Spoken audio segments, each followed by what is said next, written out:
बच्चों के बीच में बना रहे हैं, ये एक आनंद का पल है। मैं ज्यादा नहीं बोलूंगा, केवल इनके बारे में जितना बोला जाए उतना कम है।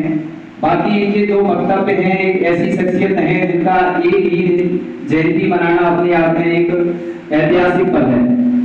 तो आदरणीय बापू जी का एक वक्तव्य देता हूं मैं कि उन्होंने बुनियादी शिक्षा को लेकर के काम किया और अहिंसा उनका सबसे बड़ा मूल मंत्र था।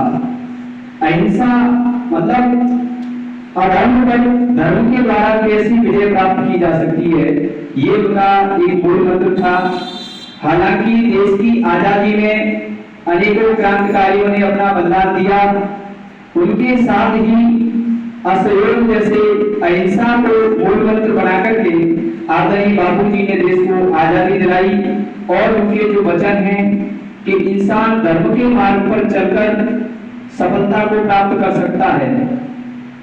और आदरणीय लाल बहादुर शास्त्री जी जो हमारे देश के, अभी जैसे डॉक्टर साहब ने बताया कि उनके जीवन में सरलता थी।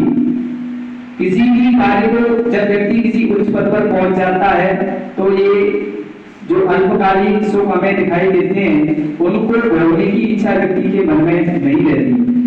इसी प्रकार आदरणीय लाल बहादुर शास्त्री जी के बारे में आपने सुना है कि वो कद में छोटे थे। देश का पहला ऐसा प्रधानमंत्री था जो कद में छोटा था। तो एक बार उनसे किसी पत्रकार महोदय ने क्वेश्चन पूछ लिया कि शास्त्री जी, आप जब विदेश जाते हो तो आपको ये चीज फील नहीं होती कि उन लोगों के बीच में आप सबसे छोटे दिखते होंगे? तब तत्कालीन प्रधानमंत्री जी का एक ऐसा जवाब था जो वाकई में आज भी हमारे देश के लिए प्रेरणा का स्रोत है।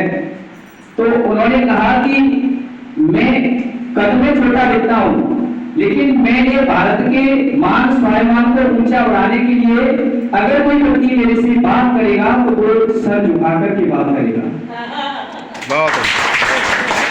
ये उनका जो भाग्य था वो आज भी है। और आज तो आप देख ही रहे हो वर्तमान में भारत की छवि को देश के यशस्वी प्रधानमंत्री जी वैश्विक स्तर पर अच्छी तरीके से ले जा रहे हैं। देखिए, हम किसी भी राजनीतिक पार्टी के सपोर्टर मतलब समर्थक हैं या नहीं, लेकिन देश की अगर कोई अस्मिता को, देश की छवि को, देश की संस्कृति को आगे बढ़ाने का कार्य कर रहा है तो हम सभी आमजन उनके साथ हैं। और ऐसे ही आदरणीय बापू जी और आदरणीय लाल बहादुर शास्त्री जी तत्कालीन प्रधानमंत्री हमारे देश के जब थे तब से उन्होंने अच्छे कार्य किए, जिसकी बदौलत आज उनकी जयंती मना रहे हैं। और हमारे बच्चों को, देश को सीखने की आवश्यकता है कि हम जब कभी भी ऊंचाइयों पर चढ़ें तो नीचे जिन लोगों को हम छोड़ के आए हैं उनकी तरफ उसी प्रकार से विनम्र रहें जिस प्रकार पहले थे। तो इसलिए इन्हीं मंगल शुभकामनाओं के साथ बहुत बहुत धन्यवाद।